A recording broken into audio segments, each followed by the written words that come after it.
Hello everyone, आज के इस वीडियो में हम डिस्कस करेंगे क्लास 10 फिजिक्स के लास्ट चैप्टर रेडियो एक्टिविटी से रिलेटेड कुछ मल्टीपल चॉइस क्वेश्चंस। हमने इस चैप्टर से रिलेटेड सारे टॉपिक्स ऑलरेडी डिस्कस किए हैं, तो आपने अगर अभी तक वो वीडियो नहीं देखा है तो आप डिस्क्रिप्शन में दिए लिंक पे जाके वो वीडियोस देख सकते हैं। साथ ही बाकी सारे चैप्टर्स के रिलेटेड मल्टीपल चॉइस क्वेश्चन भी आप देख सकते हैं। तो चलिए हम स्टार्ट करते हैं विद फर्स्ट क्वेश्चन।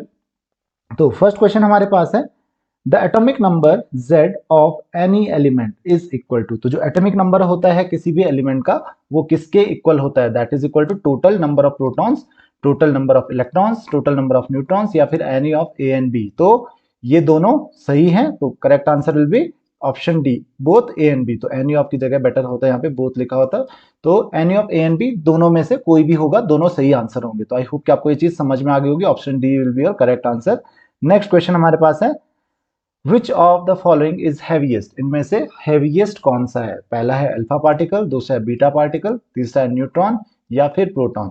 तो देखिए प्रोटॉन और न्यूट्रॉन का मास तो ऑलमोस्ट इक्वल होता है, दैट इज अराउंड 1.6 इंटू 10⁻⁻27 या -27 kg के आसपास। तो ये तो इन दोनों का मास होता है लगभग 1.67 इंटू 10⁻⁻27। बीटा पार्टिकल तो बहुत हल्का होता है क्योंकि ये इलेक्ट्रॉन होता है, तो बीटा पार्टिकल नहीं होगा। तो correct answer will be alpha particle, क्योंकि इसमें क्या होते हैं, दो न्यूट्रॉन होते हैं और दो प्रोटॉन होते हैं। तो इसका मतलब हेवीएस्ट पार्टिकल कौन सा होगा? Alpha particle. इसका न्यूट्रॉन और प्रोटॉन से लगभग 4 टाइम्स इसका मास होता है। तो आई होप कि आपको ये चीज पता चल गई होगी। नेक्स्ट क्वेश्चन हमारे पास है which are called nucleons. Nucleons किसको कहते हैं? इलेक्ट्रॉन्स को न्यूक्लियॉन्स कहते हैं, प्रोटॉन्स को न्यूक्लियॉन्स कहते हैं या न्यूट्रॉन्स को न्यूक्लियॉन्स कहते हैं? तो correct answer is both protons and neutrons, both B and C. यानी कि प्रोटॉन्स एंड न्यूट्रॉन्स दोनों को क्या कहते हैं हम? न्यूक्लियॉन्स कहते हैं। न्यूक्लियॉन्स यानी कि जो न्यूक्लियस में प्रेजेंट होते हैं, और न्यूक्लियस में कौन प्रेजेंट होता है? Protons and neutrons. तो correct answer will be both B and C. Next question हमारे पास the mass number A of any element is equal to. तो मास नंबर किसी भी एलिमेंट का किसके इक्वल होता है? टोटल नंबर ऑफ प्रोटॉन्स और इलेक्ट्रॉन्स, तो ये गलत है। या फिर the sum of total number of electrons and protons, ये भी गलत होगा। The sum of total number of neutrons and protons, so this will be correct answer, sum of total number of neutrons and protons. तो इसका ध्यान रखना, protons plus neutrons, sum of protons plus neutrons, उसी को हम क्या कहते हैं? मास नंबर कहते हैं। नेक्स्ट क्वेश्चन हमारे पास है the nucleus of any element is. Nucleus क्या होता है? Always positive, always negative, always neutral या फिर पॉजिटिव और नेगेटिवली चार्ज होता है? तो क्या होता है?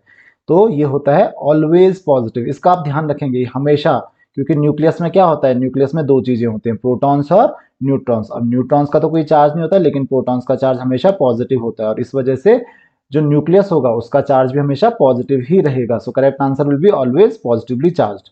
नेक्स्ट क्वेश्चन हमारे पास the mass of proton is. तो खैर ये तो याद रखने वाला आंसर है, अभी मैंने आपको बताया था मास ऑफ प्रोटॉन इज। अब देखिए यहाँ पे थोड़ा सा कंफ्यूजिंग ऑप्शन है। The correct answer will B 1.67 into 10⁻⁻27 kg। यहाँ पे 27 लिखा हुआ है, तो इसका ध्यान रखेंगे आप, -27 होता है, न कि 27, क्योंकि 1.67 इंटू 10⁻27 बहुत बड़ी क्वांटिटी होती है। तो आई होप कि आपको इतना पता चल गया होगा। नेक्स्ट क्वेश्चन हमारे पास in an atom of an element which of two is same number. तो कौन सा सेम इन नंबर होना था? Which of two is same in number, तो दोनों में कौन सा नंबर सेम होता है किसी भी एक न्यूट्रल एटम में? तो देखते हैं प्रोटॉन और न्यूट्रॉन। क्या प्रोटॉन और न्यूट्रॉन हमेशा सेम होंगे? बिल्कुल नहीं, तो एक गलत आंसर हो जाएगा। Proton and electron, so this is correct answer. Proton और इलेक्ट्रॉन जो होते हैं किसी एक न्यूट्रल एटम में, वो हमेशा इक्वल होते हैं, इसीलिए क्योंकि उनका चार्ज अपोजिट और इक्वल होता है, इसलिए एटम हमेशा न्यूट्रल होता है। तो हमेशा ध्यान रखना, प्रोटॉन और इलेक्ट्रॉन्स का नंबर हमेशा इक्वल होता है। नेक्स्ट क्वेश्चन हमारे पास which of the following has highest number of neutrons. तो आपको पता है कि जो यहाँ पे न्यूट्रॉन नहीं है, ये जो एलिमेंट्स हैं, ये हमारे पास कार्बन, ये कार्बन के 3 आइसोटोप है और एक नाइट्रोजन का है। तो चलो चेक करते हैं। तो आपको पता है नीचे आपका एटॉमिक नंबर लिखा होता है, ऊपर मास नंबर लिखा होता है, और नंबर ऑफ न्यूट्रॉन्स कैसे करेंगे? That is 12 - 6। 12 - 6 कितना होता है? इसमें नंबर ऑफ न्यूट्रॉन्स कितने हो जाएंगे? 6। इसमें कैलकुलेट करेंगे तो 13 - 6 दैट विल बी 7। इसमें कैलकुलेट करेंगे तो 14 - 6 यानी कि इसमें हो जाएंगे 8, और इसमें कैलकुलेट करेंगे तो 14 - 7 that will be equal to 7। तो correct answer will be option C. ये मत देखिए आप, तो option C will be correct answer. जो कार्बन सी है 614, तो इसका इसमें नंबर ऑफ न्यूट्रॉन्स है 8, तो सबसे ज्यादा नंबर ऑफ न्यूट्रॉन्स इसी में है। नेक्स्ट क्वेश्चन हमारे पास, the atomic number of an element does not change during, तो एटॉमिक नंबर कब नहीं होता है चेंज, अल्फा रेडिएशन। तो क्या ये सही है? जी नहीं, क्योंकि अल्फा रेडिएशन में आपको पता है अल्फा पार्टिकल निकलता है, तो उससे एटॉमिक नंबर 2 कम हो जाता है। नेक्स्ट है बीटा रेडिएशन, तो ये भी क्या होगा? गलत होगा, क्योंकि इसमें एटॉमिक नंबर जो होता है वो इंक्रीज हो जाता है बाय 1, तो एक एटॉमिक नंबर इंक्रीज हो जाता है। तो ध्यान रखिए एटॉमिक नंबर पूछा गया है, मास नंबर नहीं। तो correct answer will B gamma radiation. Gamma radiation में एटॉमिक नंबर मास नंबर कुछ भी चेंज नहीं होता है।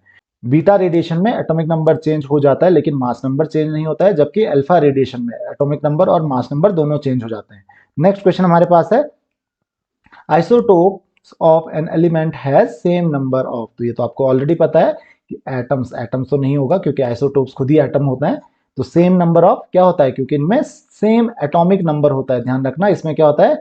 सेम एटॉमिक नंबर होता है। तो अगर सेम एटॉमिक नंबर होगा तो सेम नंबर ऑफ क्या होने चाहिए? प्रोटॉन्स। तो सेम नंबर ऑफ प्रोटॉन्स होंगे। ध्यान रखिए थोड़ा सा घुमा के पूछा गया क्वेश्चन, तो आपको पता है आइसोटोप्स क्या होते हैं? जिनका एटॉमिक नंबर सेम होता है, और एटॉमिक नंबर सेम यानी कि नंबर ऑफ प्रोटॉन्स भी उनमें सेम होंगे। तो correct answer will be option B, number of protons will be same. तो आई होप कि आपको ये क्वेश्चन भी समझ में आ गया होगा। So this is all in this lecture. अगर आपकी कोई भी क्वेरीज, कोई भी डाउट्स हैं, तो आप मुझे कमेंट्स, फेसबुक, इंस्टाग्राम कहीं पर भी क्वेश्चंस पूछ सकते हैं। So see you in the next lecture. Thank you very much.